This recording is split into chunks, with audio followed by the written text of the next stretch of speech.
शारदीय नवरात्रि की अष्टमी और नवमी तिथि हिंदू धर्म में बहुत महत्वपूर्ण मानी गई है। अष्टमी तिथि को माँ दुर्गा का महागौरी स्वरूप और नवमी को माँ सिद्धिदात्री की विधिवत पूजा का विधान है। इस साल नवरात्रि में चतुर्थी तिथि का क्षय और नवमी तिथि की वृद्धि होने के कारण लोग में अष्टमी और नवमी तिथि को लेकर असमंजस की तिथि है। जाने ज्योतिषाचार्य ने नवरात्रि की अष्टमी कब है। साल नवरात्रि में अष्टमी और नवमी तिथि एक ही दिन मनाए जाएगी, जिसके पीछे का कारण तिथियों का घटना वो बाधा है। अष्टमी का प्रभाव 10 अक्टूबर को दोपहर 12 बजे के बाद होगा। ऐसे में इस दिन सप्तमी तिथि भी मिल रही है। हिंदू शास्त्रों के अनुसार सप्तमी युक्त अष्टमी तिथि का व्रत रखना वर्जित है, इसलिए अष्टमी का व्रत अगले दिन यानी 11 अक्टूबर को रखा जाएगा और इस दिन ही नवमी भी मनाई जाएगी। इस साल अष्टमी और नवमी एक ही दिन पर रही है।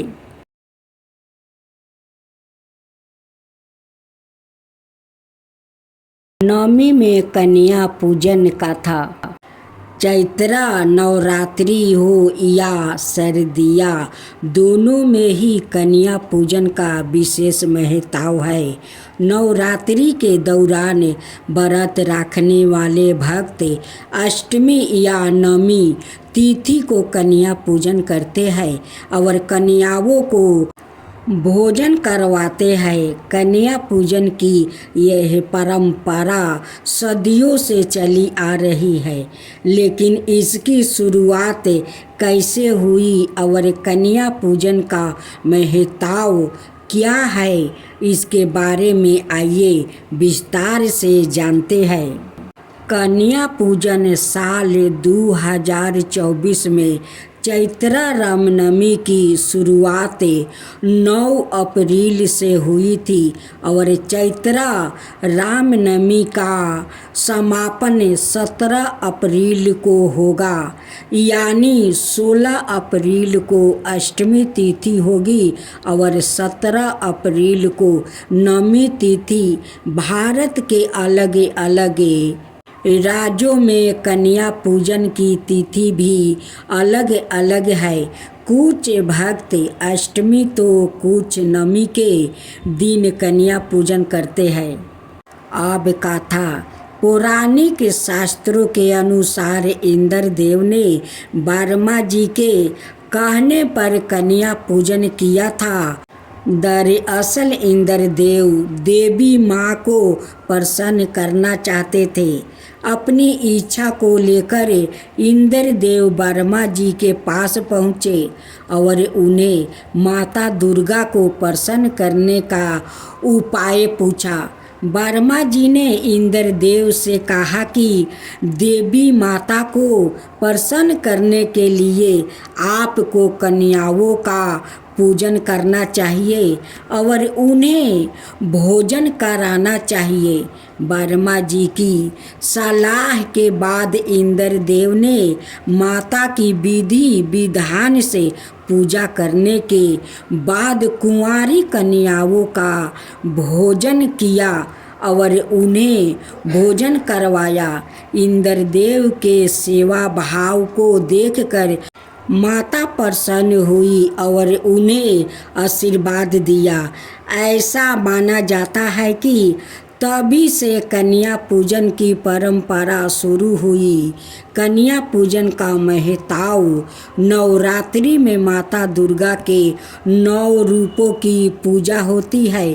पूजन में 9 कन्याओं को ही बुलाने की परंपरा है, जिन्हें माता दुर्गा के 9 रूपों का प्रतीक माना जाता है। इसके साथ ही एक बटुक भी कन्याओं को साथ होना चाहिए, जो भैरव का रूप माना जाता है।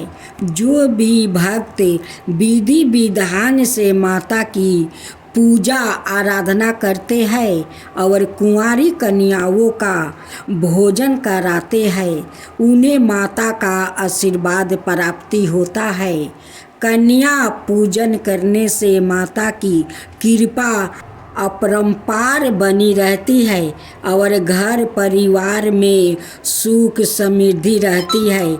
ऐसा करने आपके धार्मिक और आध्यात्मिक ज्ञान को भी बढ़ाता है। आइए अब जानते हैं कि कन्या पूजन के दौरान किन बातों का आपको ख्याल रखना चाहिए। ऐसे कर कन्या पूजन के दौरान आपको 10 साल से अधिक की कन्याओं को नहीं बुलाना चाहिए। कन्याओं को भोजन करवाने से पहले उनके पैर धोए, इसके बाद उन्हें स्वच्छ स्थान पर बैठाए। कन्याओं के पूजन से पहले आपको माता रानी को भोग लगा लेना चाहिए। कन्या पूजन के बाद कन्याओं को हलवा पूरी और चने खिलाने चाहिए। इसके बाद कन्याओं के हाथ धोवा कर आपको उन्हें आसन पर बैठाना चाहिए और उन्हें दक्षिणा देनी चाहिए।